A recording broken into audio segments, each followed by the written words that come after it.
Diante do ocorrido nas últimas semanas e nos últimos dias, eu vou argumentar que nós estamos passando por uma nítida deterioração das relações internacionais, uma nítida avanço dos processos de conflito.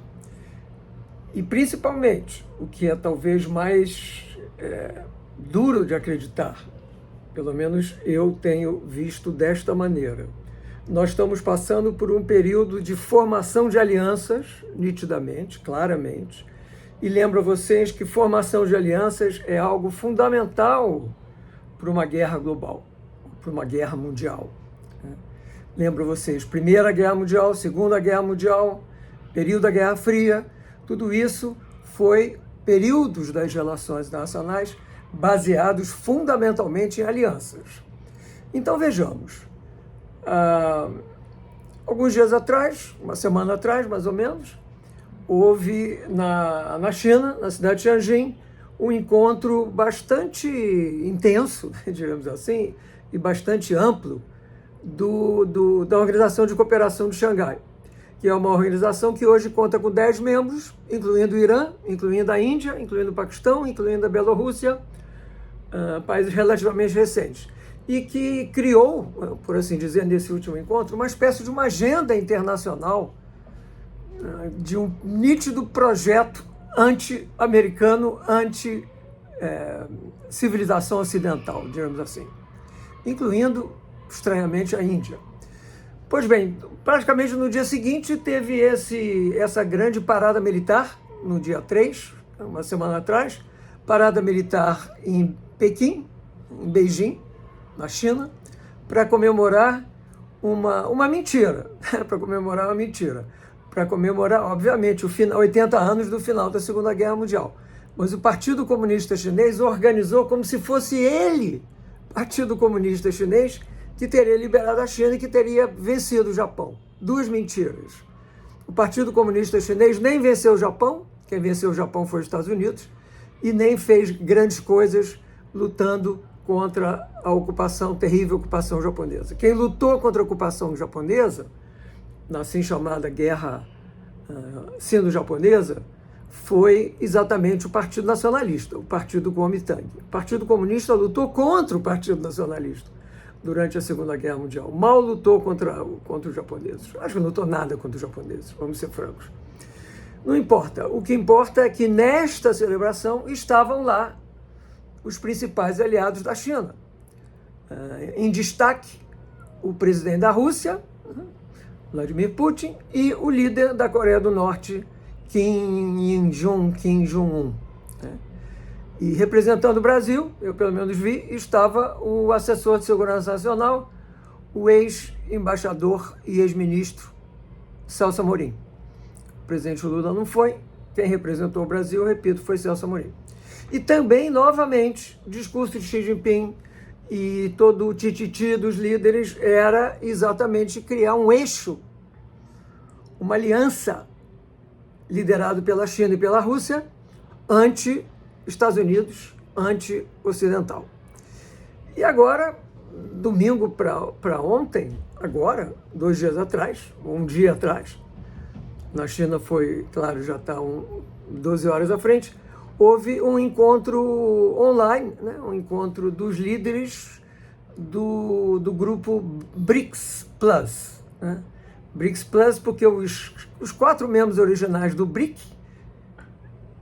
pela ordem Brasil, Índia, China e Rússia, viraram BRICS com a entrada da África do Sul. E mais recentemente, o BRIC Plus se refere à entrada de mais outros países que eu não entendi muito bem a lógica, com exceção da Etiópia, são todos muçulmanos, países muçulmanos. Eu não entendo, a China tem 2 milhões de muçulmanos presos por serem muçulmanos. A Rússia lutou todos esses anos contra os muçulmanos, não é o nosso caso, não é o caso que eu saiba da África do Sul, mas a Índia também, A Índia tem 200 milhões de muçulmanos na Índia e é uma luta feroz. Então não entendi muito bem por quê. Falei, com exceção da Etiópia, que tem mais ou menos 30% de população muçulmana, o resto cristão, todos os outros membros novos do BRICS, Egito, República Emirados, né? Emirados Unidos, Arábia Saudita, né? Todos os membros do BRICS são membros muçulmanos. Pois bem, houve este encontro online que eu tenha podido ver, não todos compareceram, mas os 4 principais que fizeram discursos duros foram China, Rússia, Brasil e o Irã, numa troca de confidências anti-americanas. Né? Anti-americanas. Essas esses discursos foram todos profundamente críticos aos Estados Unidos. Eu fico me perguntando, isto caracterizaria a formação de uma aliança, uma clara, nítida, absolutamente óbvia aliança anti-americana / anti-ocidente? Sim, a resposta é sim. Não tem nada nenhum argumento até agora que eu tenha visto que desabone essa interpretação. Né? Está se criando, já não é de hoje, mas está se consolidando, está ficando mais agressiva, mais ativa, uma nítida aliança anti-ocidental. China, Rússia, Irã e, se for o caso, Coreia do Norte, que não é membro do BRICS, é compreensível. Mas países como Índia e principalmente como o Brasil, numa aliança anti-ocidental, o que explica isso? Qual é o nosso interesse de antagonizar os nossos principais parceiros históricos, comerciais, culturais, da onde nós viemos, né? O que explica isso? Eu não vou ter tempo de falar, isso fica para uma outra oportunidade. Mas a pergunta que eu quero fazer é, os Estados Unidos vai ficar de braço cruzado assistindo isso? Nenhum país ficaria de braço cruzado, principalmente o país mais poderoso do mundo. Então, o que nós estamos vendo? Nós estamos vendo o início da reação americana. Aí que eu vejo um quadro sombrio para o futuro, não daqui a 20 anos. Eu estou falando futuro, breve futuro, meses, semanas, nesse quadro de formação de alianças. Então, vou chamar a atenção de 2 ou 3 aspectos. Primeiro, o presidente Trump, desde que ele assumiu em janeiro desse ano, eu já fiz alguns vídeos sobre isso, dentro e fora do YouTube, o presidente Trump tentou, né, eu acho que sinceramente, conseguir um acordo de paz entre Rússia e Ucrânia. Isso acabou. Não existe mais a possibilidade de uma negociação entre Rússia e Ucrânia de paz. Ao contrário, especula-se que a ida do presidente russo a Pequim, a Beijing, e o encontro que teve em Tianjin teria fortalecido o presidente Vladimir Putin para ser ainda mais agressivo com a Ucrânia. Na noite do dia 6 para o dia 7 de setembro, e também na noite anterior, mais de 800 drones foram jogados na Ucrânia, inclusive na capital Kiev, o prédio onde trabalha a primeira-ministra da Ucrânia, não o presidente Zelensky, a primeira-ministra, ou seja, quem controla o dia a dia do governo, foi bombardeado por um drone russo, intencionalmente. Repito, o prédio do governo, assim, o Kremlin do governo da Ucrânia foi bombardeado. O que evita que a Ucrânia bombardeie o Kremlin russo em Moscou? É disso que se trata. Ou seja, qualquer veleidade de pacificação, o ministro processo de paz, esquece, acabou. Sempre foi muito difícil. Agora está claro que não vai ter. Né? Então isso vai exigir uma postura mais agressiva, que já está começando, dos Estados Unidos e seus aliados europeus em relação à Rússia. Provavelmente novas sanções. Né? Segundo ponto, as tropas americanas se aproximando da Venezuela. Isto era uma prioridade? Era uma prioridade, principalmente porque pela primeira vez que eu saiba na história, o Departamento de Estado, o titular do Departamento de Estado, quer dizer, o ministro das Relações Exteriores da Ucrânia é um latino, é de alguém de origem latina.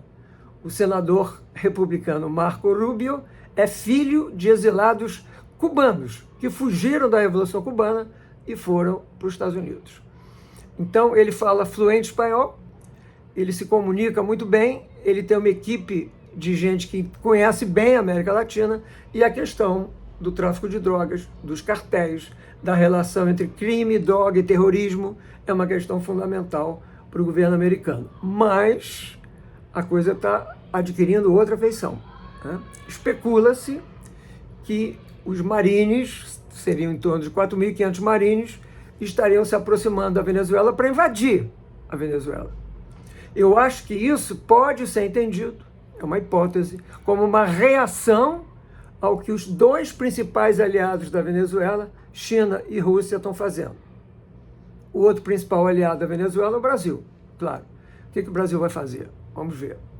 Então, esses são as primeiras escaramuças nessa nova ordem internacional que está se montando, baseado em alianças, né? Os Estados Unidos, claro, tem seus aliados, mas mesmo que não tivesse, os Estados Unidos têm quase 1.000 bases militares no mundo. 1.000. E mais de 80 países que recebem bases militares americanas. Então, os Estados Unidos, de uma certa maneira, esses Estados Unidos de hoje não precisam de aliados. Mas claro que todo país precisa de aliados. Vou continuar seguindo a ordem internacional desse ponto de vista, do recrudescimento ou do aprofundamento dos conflitos. Então, eu peço para todos, se vocês gostam dos meus curtos vídeos, deem o like, né? e se inscrevam e avisem os amigos também. Obrigado e até a próxima.